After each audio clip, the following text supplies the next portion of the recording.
Bom dia, irmão, bom dia, amigos. Bom mais uma vez estarmos juntos, bom podermos prestar nessa manhã o culto ao nosso Deus.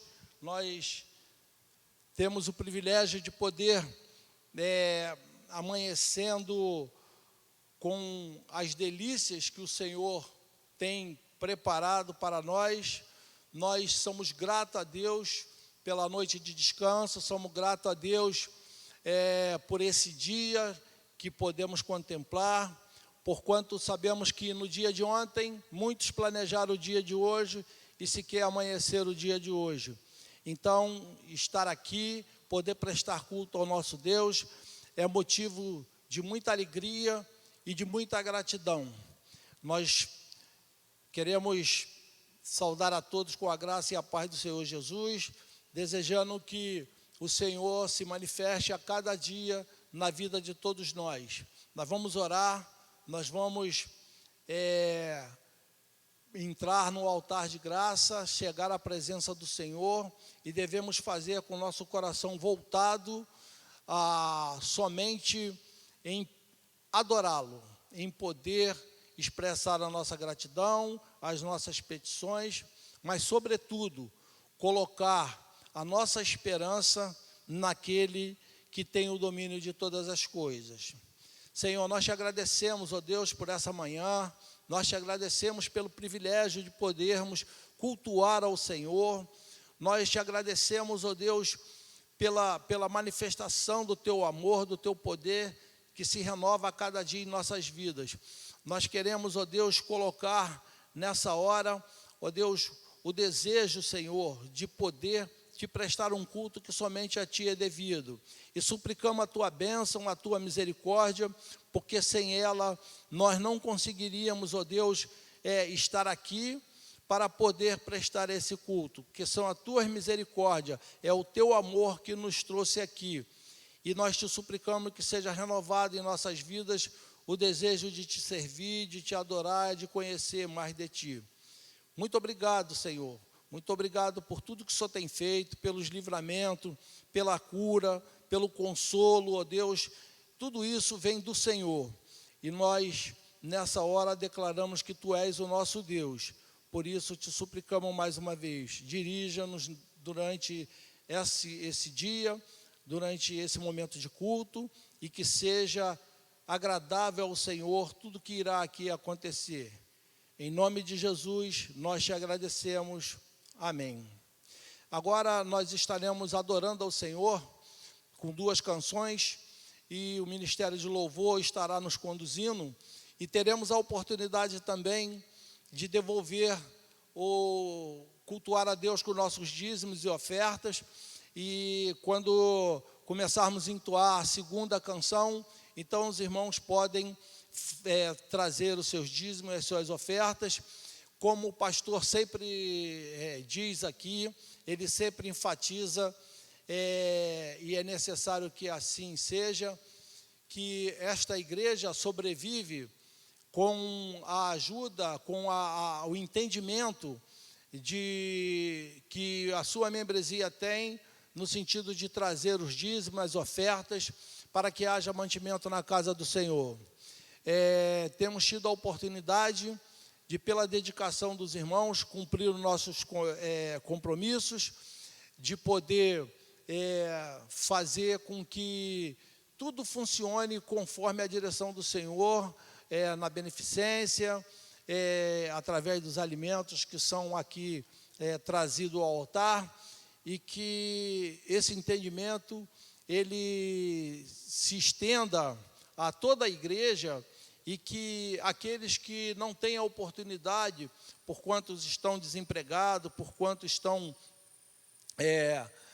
sem rendimentos para poder fazer aquilo que gostaria de fazer, mas o Senhor, não temos dúvida, tem sustentado, possa ter esse privilégio e possa assim fazer parte daqueles que adoram o Senhor através dos seus dízimos e ofertas. Amados, graça e paz a todos, amém? Que você possa sentir a vontade nesse momento para louvar ao Senhor, engrandecer realmente ao Deus Todo-Poderoso que reina sobre as nossas vidas. Estamos aqui por Ele, adorando somente o nome dEle. Aleluia. Exalte o nome dEle nesse momento. É bom te ter aqui comigo, Senhor, Senhor. É bom sentir o teu fluir, como águas cristalinas que transbordam o coração. É assim que o teu Espírito age em mim.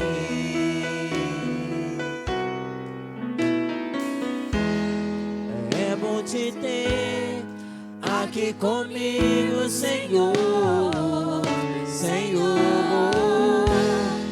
É bom sentir o teu fluir, como águas cristalinas que transbordam o coração. É assim que o teu Espírito age em mim. Vem, Senhor, Jesus, e receba o meu louvor. Teu amor nos conduz e transforma o meu viver. Teu amor e tua paz é o que eu quero mais. Vem, Senhor, e aviva o meu viver.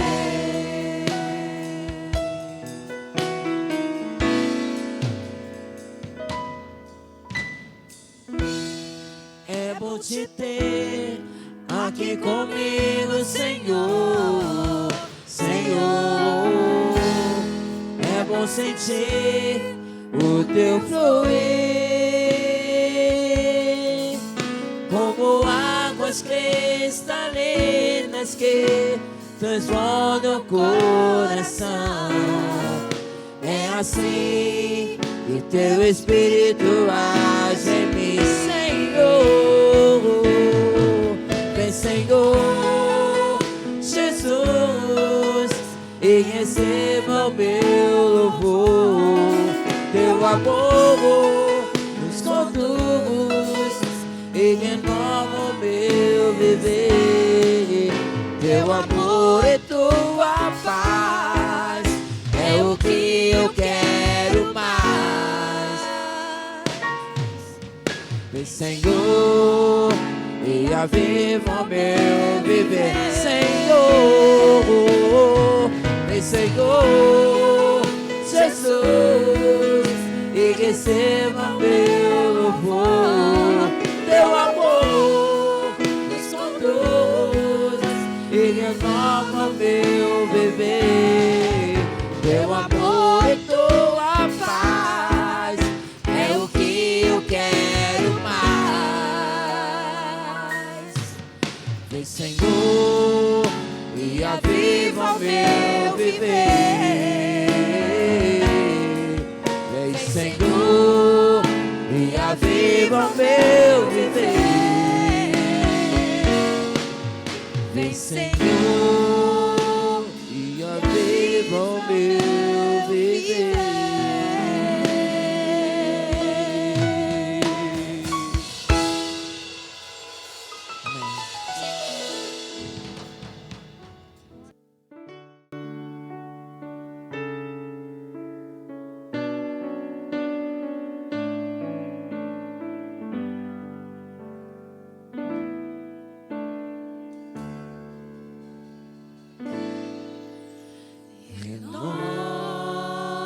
Renova-me, Senhor Jesus. Já não quero ser igual.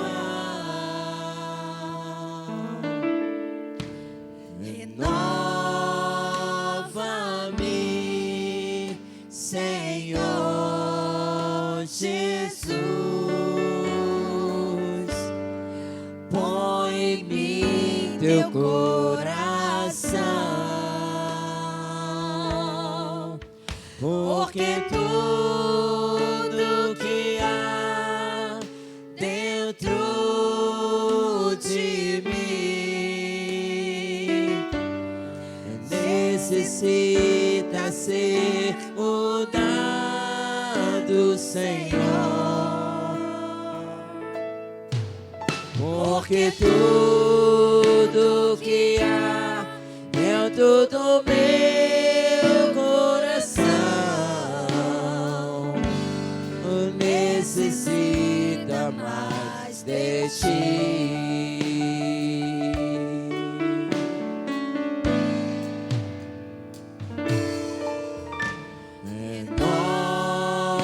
Renova-me, Senhor Jesus, já não quero ser igual. Renova-me, Senhor Jesus, põe em mim teu coração, porque tudo que há dentro de mim necessita ser mudado, Senhor,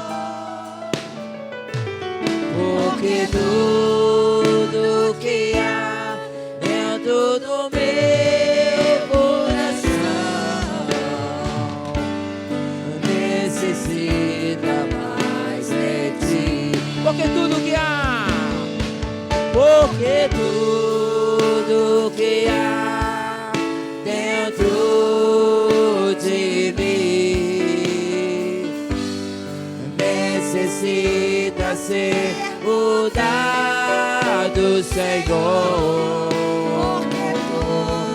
porque tudo que há dentro do meu coração necessita mais de ti, necessita mais de ti,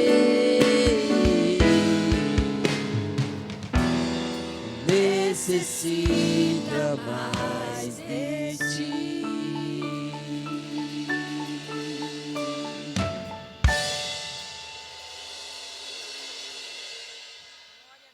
Agora estaremos processando a leitura bíblica, Salmo 148, verso 1 a 5, 13. A palavra de Deus diz assim: Aleluia, louve o Senhor, desde os céus, louve-nos nas alturas, louve-nos todos os seus anjos, louve-nos todos os seus exércitos celestiais, louve-nos sol, lua, louvem. Louve-no todas as estrelas cintilantes, louve-nos os mais altos céus, as águas acima do firmamento. Louve todos eles o nome do Senhor, pois ordenou e eles foram criados. Louvem todos o nome do Senhor, pois somente o seu nome é exaltado. A sua majestade está acima da terra e dos céus. Que Deus abençoe a sua palavra. E é interessante e é maravilhoso nós crermos em tudo isso que acabamos de ler. Porque o Salmo 24 fala do domínio universal de Deus e nós sabemos que todas as coisas foram criadas, foram trazidas à existência pelo poder da palavra de Deus e nós, como coroa da criação de Deus, devemos exaltá-lo sempre, porque existem aqueles que põem em dúvida a existência de Deus.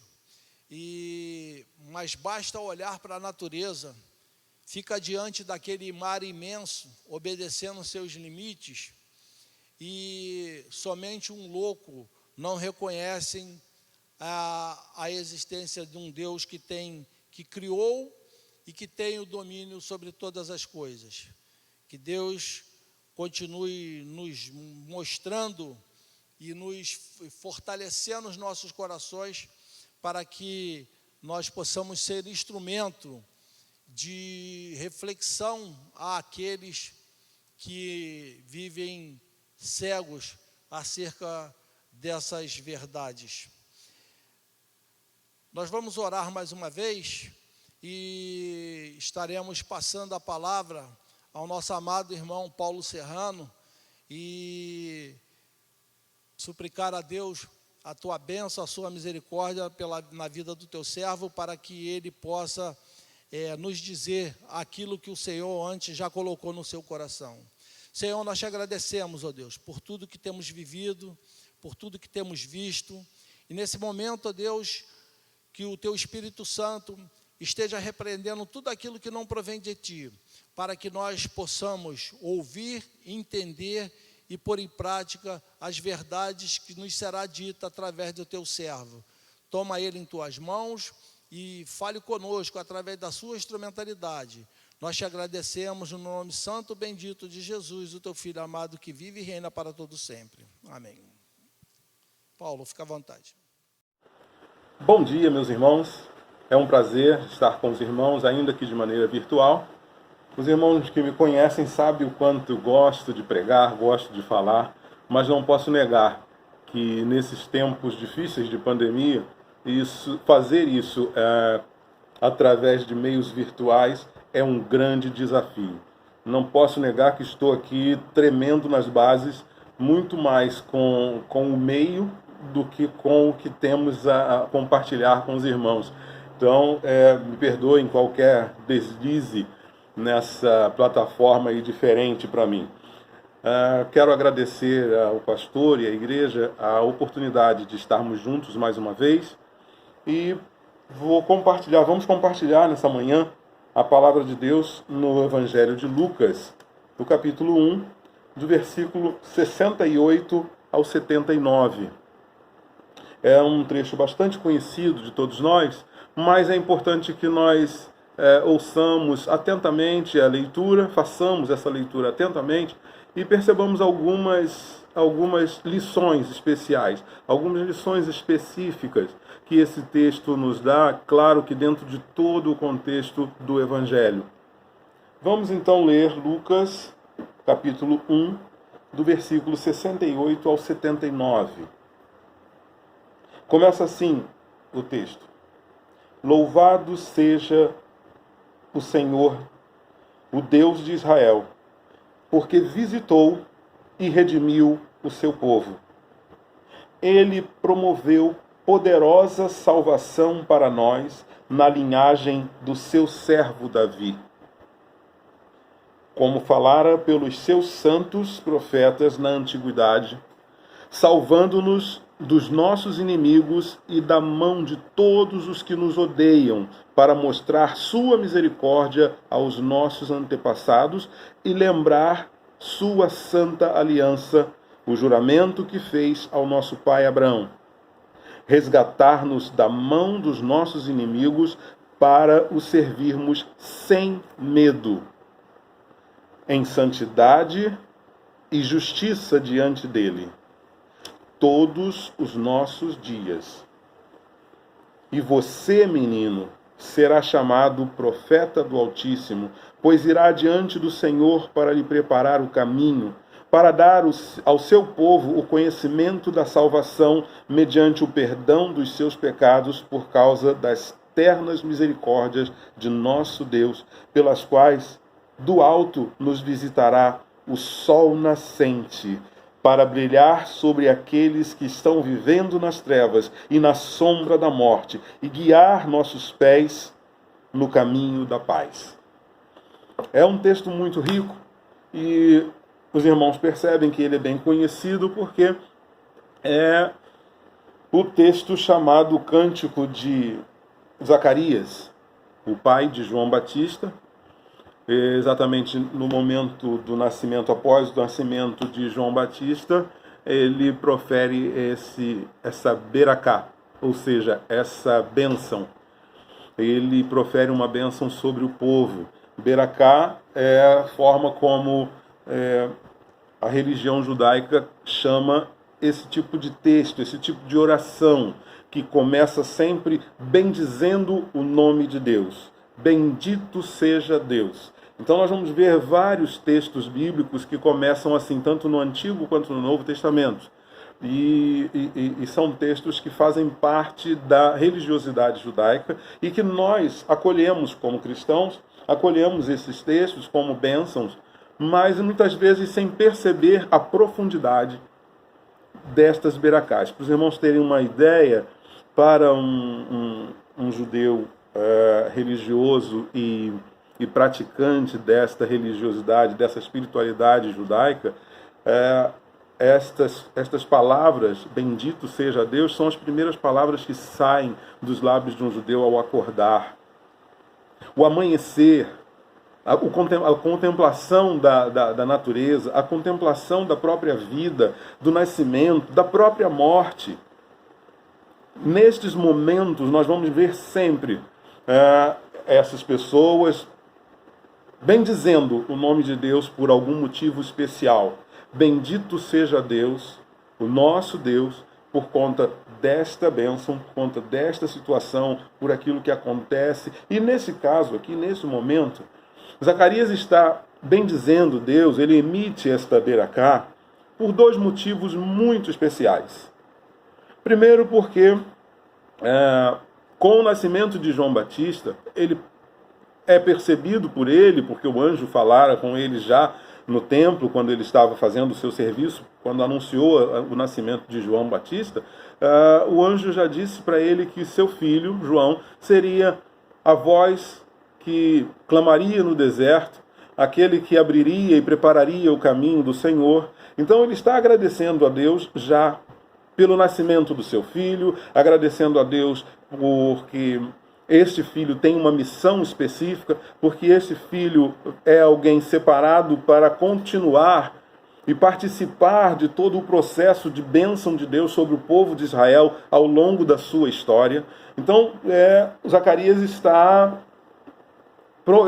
proferindo essa beracá, primeiramente com esse objetivo, de agradecer a Deus pelo seu filho, por toda essa circunstância sua, pessoal.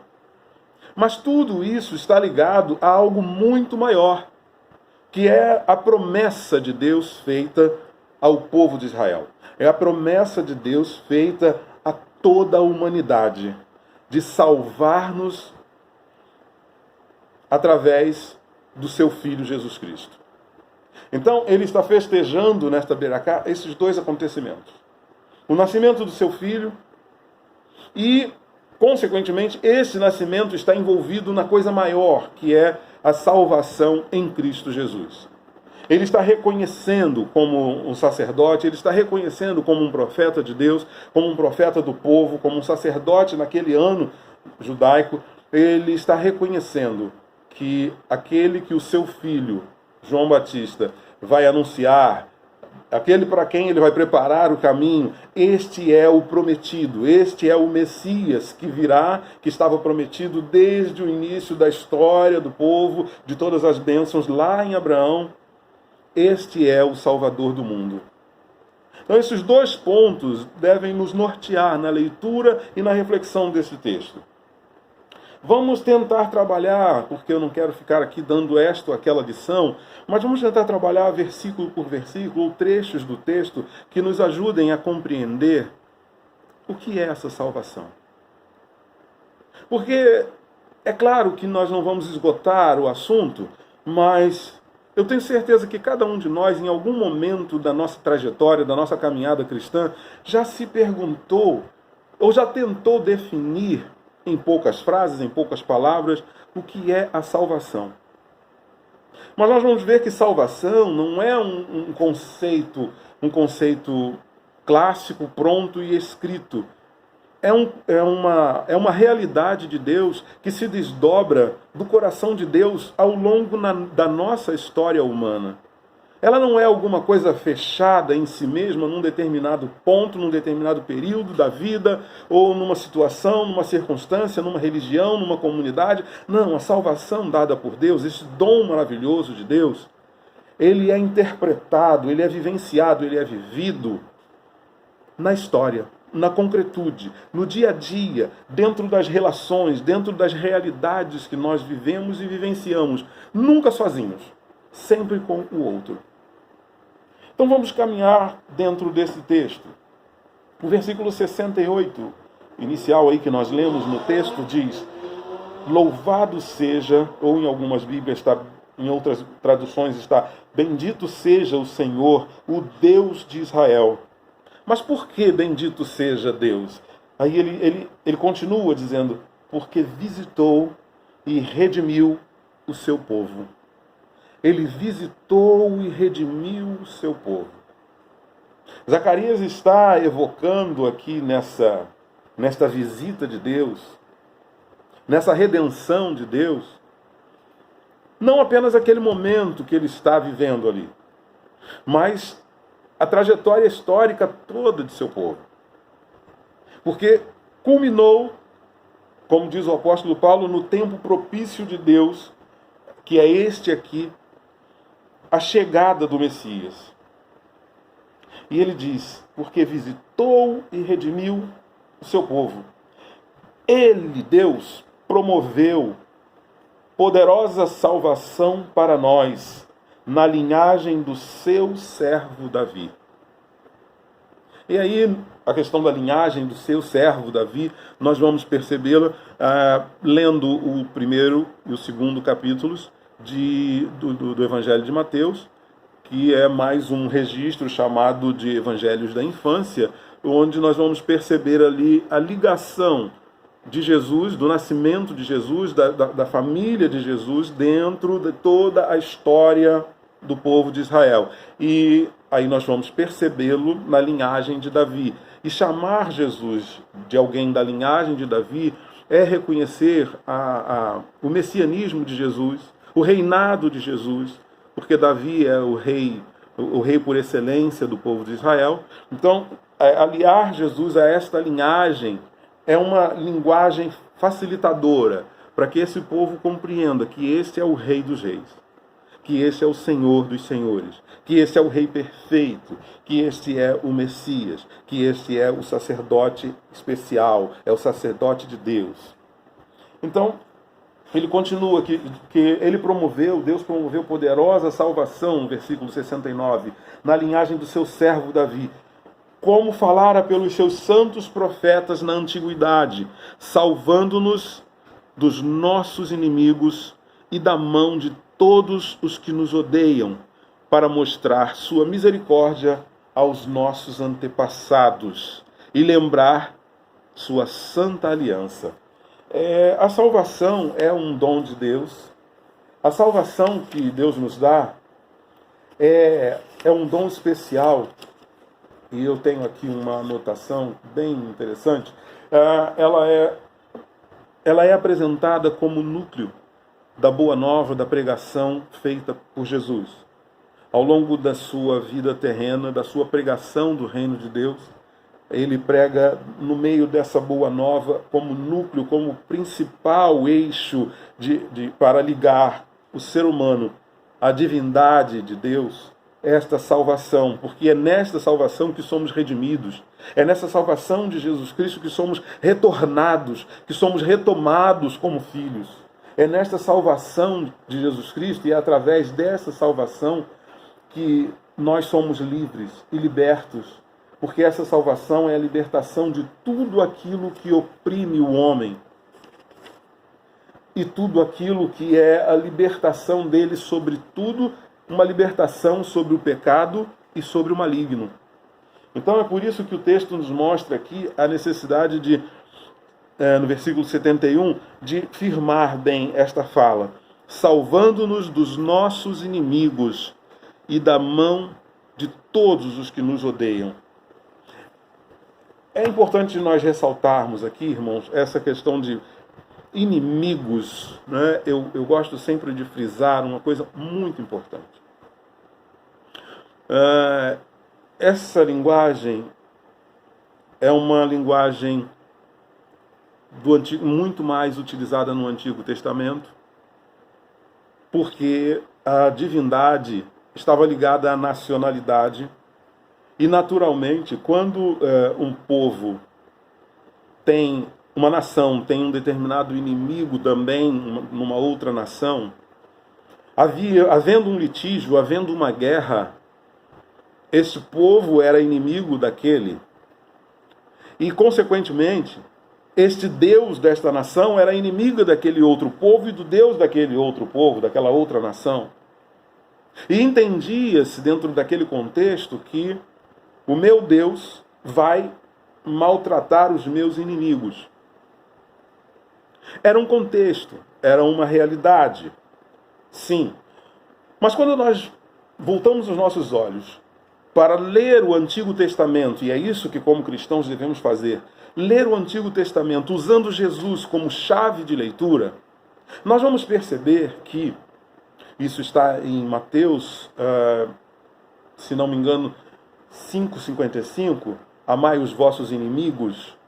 Então, é uma leitura do Antigo Testamento a partir de Jesus, Jesus como chave de leitura. Então, o cristão pode ter alguém que o odeie, mas não pode odiar a ninguém. O cristão pode ter alguém que se diga seu inimigo, mas o cristão jamais pode ser inimigo de alguém. Não pode declarar ódio, não deve declarar ódio ou inimizade, porque o próprio apóstolo Paulo em Romanos nos diz que precisamos caminhar em amizade com todos. Então é importante perceber que quando aqui nesse texto coloca salvando-nos dos nossos inimigos, não estamos falando de pessoas que são nossos inimigos e que estas merecem então a ira de Deus, o mal, qualquer coisa desse tipo. Não, é nos salvar mesmo de inimigos que muitas vezes nós não reconhecemos. Se conhecemos, não reconhecemos, mas algumas vezes nem conhecemos. Alguns inimigos nossos, muitas vezes, não estão fora de nós. Estão dentro de nós, são os nossos ressentimentos, nossos pensamentos, às vezes equivocados sobre a vida e sobre os outros. São os nossos desejos, nossos anseios sobre determinadas circunstâncias ou situações. É o nosso olhar, talvez muito maldoso, o nosso pensamento maldoso contra o outro. Talvez desses inimigos nós não nos atendemos, que precisamos ser libertos. Sim, é claro, também temos os inimigos externos que aparecem no nosso contexto social. Aqueles que deveriam produzir para nós vida, mas por não se importarem com o outro, produzem morte e isso não faz nenhuma diferença nas suas consciências, nos seus corações. Também são estes que se fazem inimigos da vida, inimigos da humanidade, inimigos do ser humano. Então, quando Zacarias está dizendo, salvando-nos dos nossos inimigos, é tudo isso, porém com esse cuidado de não colocarmos algo pessoal, uma personificação de alguém que tenha que ser maltratado. Mas todos aqueles que se fazem nossos inimigos também são alvos deste dom maravilhoso de Deus que é a salvação. Ainda estes que nos maltratam, ainda estes que nos desprezam, ainda estes que nos provocam muitas vezes circunstâncias, pensamentos, sentimentos ruins, são alvo da salvação de Deus em Cristo Jesus. Por isso é necessário entender que precisamos todos ser salvos desses inimigos. E aí vem o inimigo ainda pior, mais difícil de percebermos e de conhecermos suas artimanhas, o inimigo espiritual. As hostes do maligno, que estão sempre trabalhando no nosso meio, seja ele social, no meio espiritual, nas nossas consciências, em várias áreas, em vários setores da nossa vida, trazendo todo um peso de negatividade maligna mesmo, que nos tangencia, que nos tange, que nos conduzem a fazer o mal a ser o mal, a viver no meio do mal.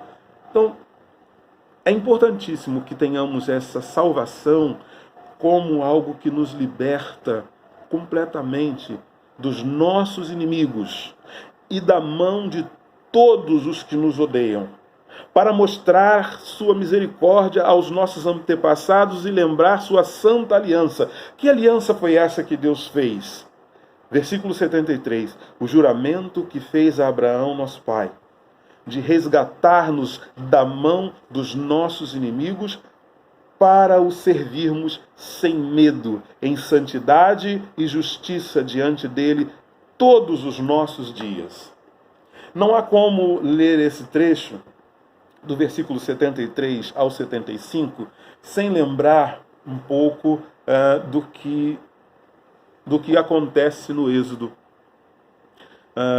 Pouco antes do povo ser liberto, quando por diversas vezes Moisés e Arão foram diante de Faraó suplicar, pedir e, num outro momento, ordenar em nome de Deus que Faraó libertasse o povo.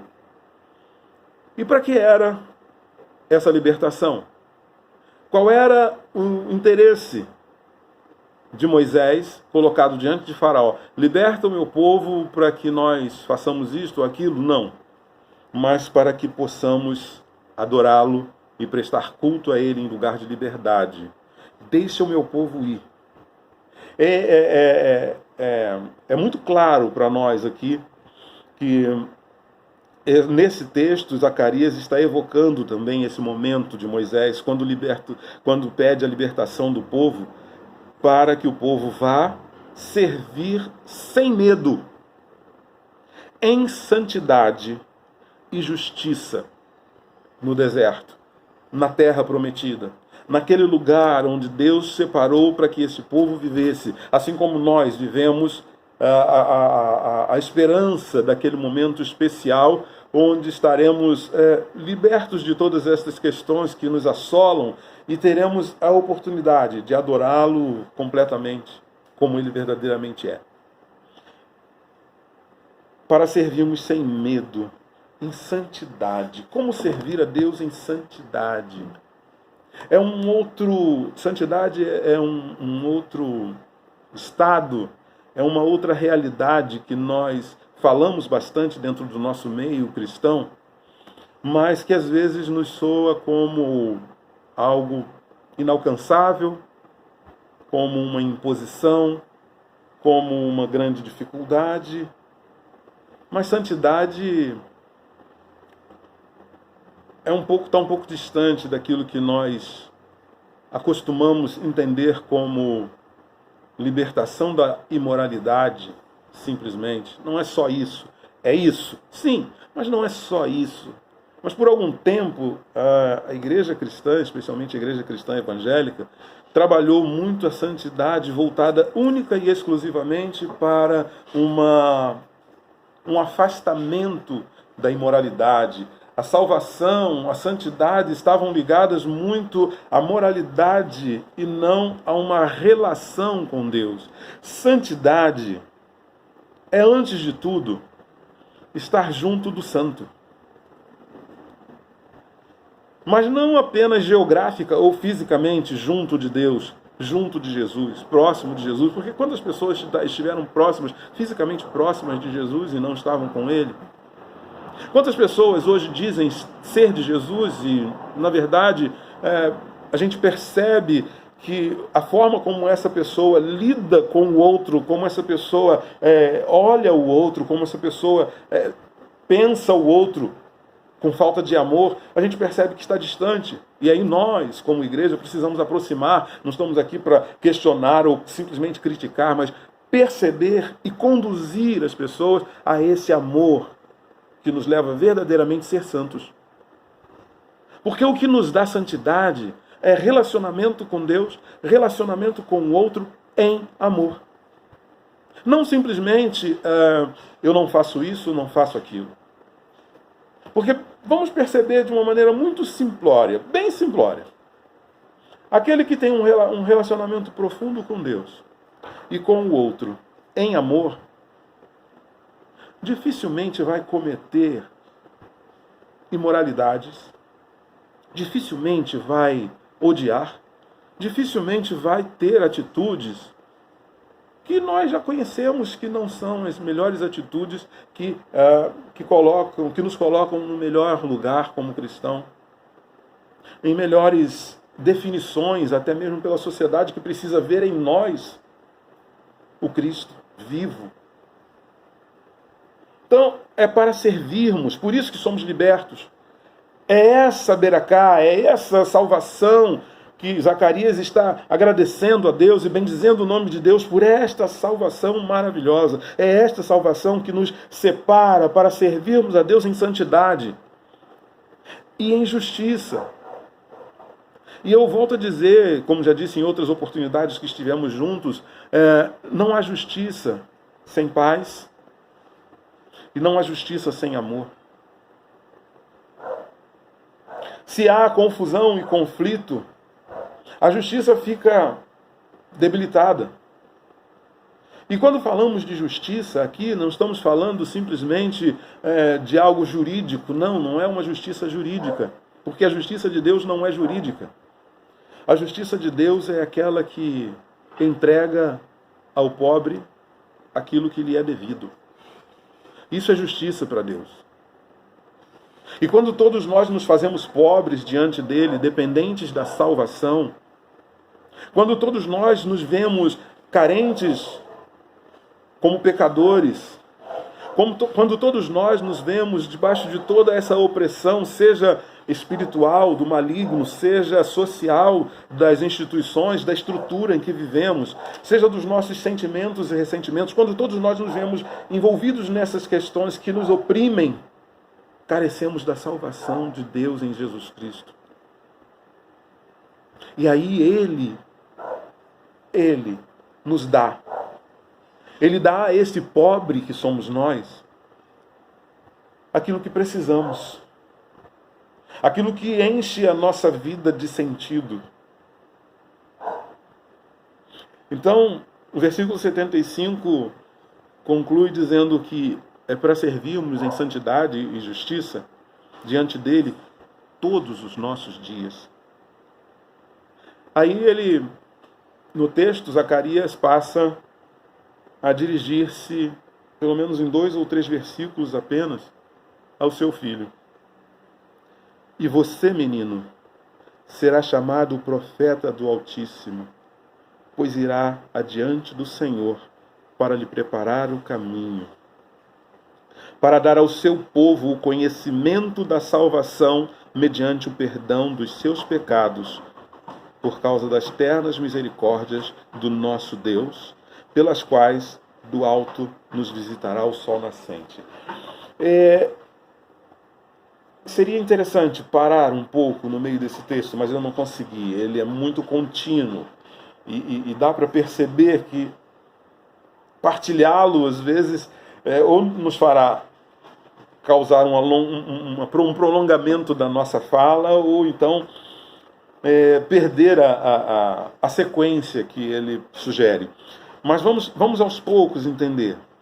Você, menino, quando Zacarias fala que você, menino, se dirigindo ao seu filho João Batista, vamos entender que isso está sendo dito a mim e a você, que somos a igreja de Jesus Cristo, que somos profetas do Senhor, profetisas do Senhor, somos aqueles que estamos hoje aqui com os nossos pés no chão, com os nossos braços abertos, e somos a igreja de Jesus, pronta para abraçar o mundo, para ir onde as pessoas estão e dizer para elas que há salvação em Jesus Cristo. Então hoje, eu e você somos esse João Batista, porque é a igreja de Jesus Cristo. Eu e você estamos ouvindo Deus falar pela boca do profeta Zacarias, desse sacerdote, pai do João Batista, dizendo para nós: você será chamado profeta do Altíssimo, pois irá adiante do Senhor para lhe preparar o caminho. E é função nossa dar ao nosso povo, especialmente nesse momento, irmãos, que estamos vivendo, um momento de tanta tristeza, de tantas perdas, um momento de tantas dúvidas, de tantas incertezas, de tanta polarização, de tanto é isso ou não é isso? Isso é verdade ou isso foi inventado com um objetivo de nos conduzir para cá ou para acolá? Estamos todos vivendo momentos muito confusos, conflituosos. Muitos de nós fizemos já litígio entre amigos, entre famílias, porque um acredita numa coisa e o outro acredita em outra.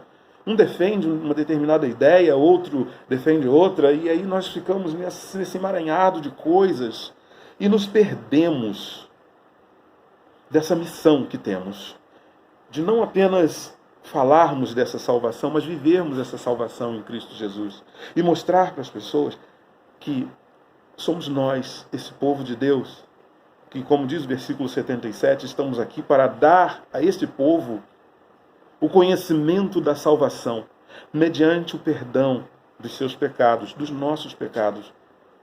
E tudo isso vai acontecer, como diz aí o versículo 78, por causa das ternas misericórdias do nosso Deus. Tudo pelas ternas misericórdias do nosso Deus, que fez nascer sobre nós do alto o sol nascente, para brilhar sobre aqueles que estão nas trevas e na sombra da morte. Irmãos, sol nascente aqui é uma forma de evocar o nome de Jesus. Então, nós estamos finalizando pedindo a você que pense em Jesus como o dia que nunca vai ter fim, que é o dia que vai continuar para o resto da eternidade. É nele que temos a salvação, é por ele que temos a libertação, tanto para nós, tanto quanto para aqueles que vivem nas trevas, na sombra da morte, porque é nele que os nossos pés são guiados nos caminhos da paz. É em Jesus Cristo, este sol nascente que nos visita para a salvação das nossas vidas, para brilhar sobre todos nós. É em Jesus Cristo que está a solução para esses dias tão difíceis que nós estamos vivendo. Então eu peço aos irmãos que deem continuidade a esse tema, a esta salvação que é pregada pelo Senhor Jesus Cristo e que agora nós, igreja, temos a obrigação de continuar fazendo e fazendo com carinho, com amor por todos, até por aqueles que se dizem nossos inimigos. Que Deus continue abençoando as nossas vidas, que a nossa igreja seja sempre alvo da bênção de Deus e da orientação dele, para que possamos ir a todo lugar, a todas as pessoas, pregando essa boa nova de salvação em Cristo Jesus. Amém. Que Deus nos abençoe.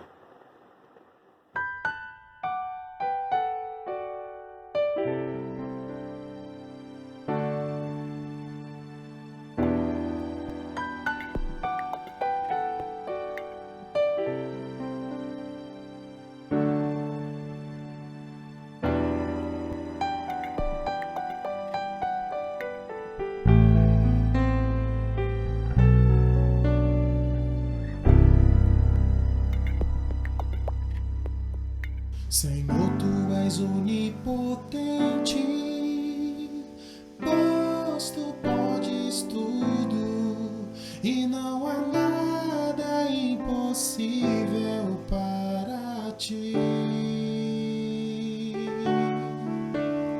Senhor, tu és onisciente, pois tu sabes tudo e não há nada que tu não saibas, ó Senhor.